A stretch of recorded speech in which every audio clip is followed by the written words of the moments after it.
Today, we are going to review the essential steps to setting up the MRidium 3860 MRI IV infusion system so patients can have a seamless care cycle during their time at your facility.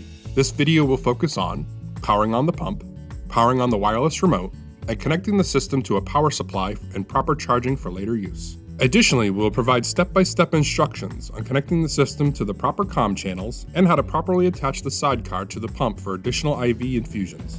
It is imperative that the users do not install IV sets until after the pump has been powered on and the initial setup is complete.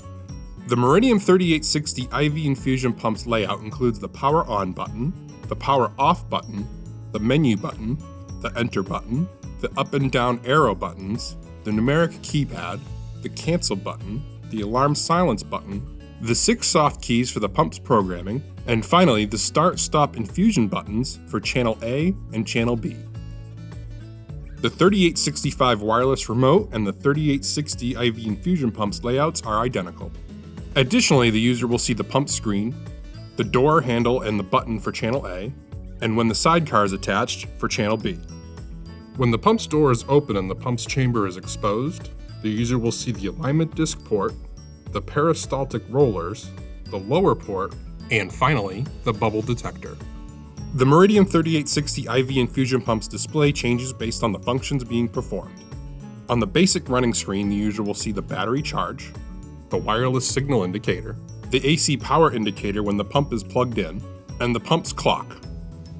In the middle section of the pump screen, the user will see the primary infusion display, which consists of the medication name, the dose, the rate of infusion, the infusion timer, and the volume to be infused. In the bottom section of the screen, the user will see the volume already infused, access for a bolus when the drug library permits, and finally, access for the channel B sidecar. When the pump is performing 2 infusions at once, the screen will split and show channel A's infusion data on the top and channel B's infusion data on the bottom. Step 1. Powering on the MRidium 3860 IV infusion pump system. To power on the 3860 IV infusion pump, the user will gently press the purple power on button that is located on the bottom left. The device will power on instantly.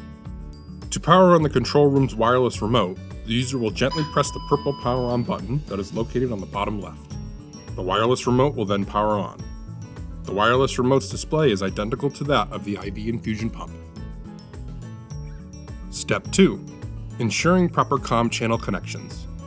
Not every pump will require a comm channel change. However, if the user requires this, the next step in setting up the 3860 IV infusion pump system and remote is to ensure that both devices are connected on the same comm channel.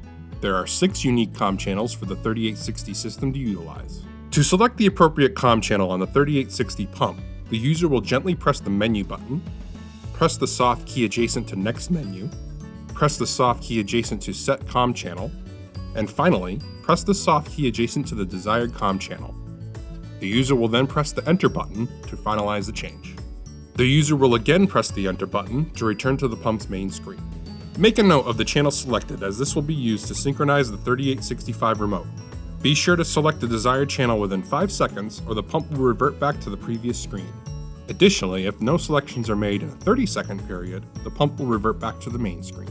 To connect the control room remote to the 3860 system, ensure that the wireless remote is properly powered on. The remote will display the change channel message on screen adjacent to the soft key. At this time, the remote will start a 5-second countdown timer. If no selection is made, the remote will continue on the previously selected comm channel when the remote was last used. If the user needs to change the channel, the user will press the soft key adjacent to change channel. The remote will then show the comm channel menu screen. The user will then press the soft key that corresponds with the desired comm channel and press the enter button to finalize the change. The remote will sound the synchronization tone sequence. Once the communication link is established, the signal indicator at the top of the pump and remote's display will show the comm channel's signal strength. The stronger the signal between the pump and remote, more bars will be shown. The weaker the signal, less bars will be shown. Step 3. Charging and powering the devices. On the back of the 3860 pump, there is a circular power port. The user will take the power cable and attach it to the power port and secure it by rotating the adapter clockwise. The user will then plug the power cord into the outlet. On the front side, the power charge light will illuminate, showing the device is receiving power. The battery will be fully charged within several hours of first use.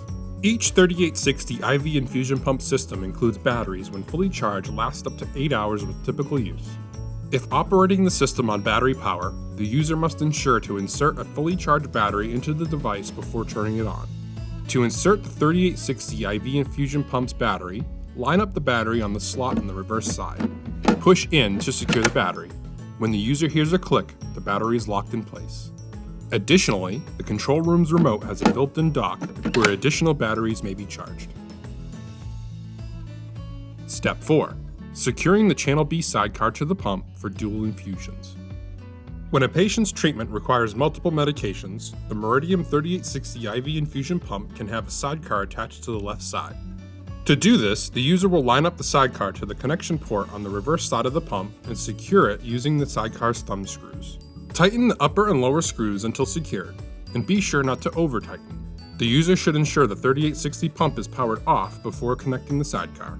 The MRidium 3860 IV infusion pump is now ready to have IV infusion sets installed.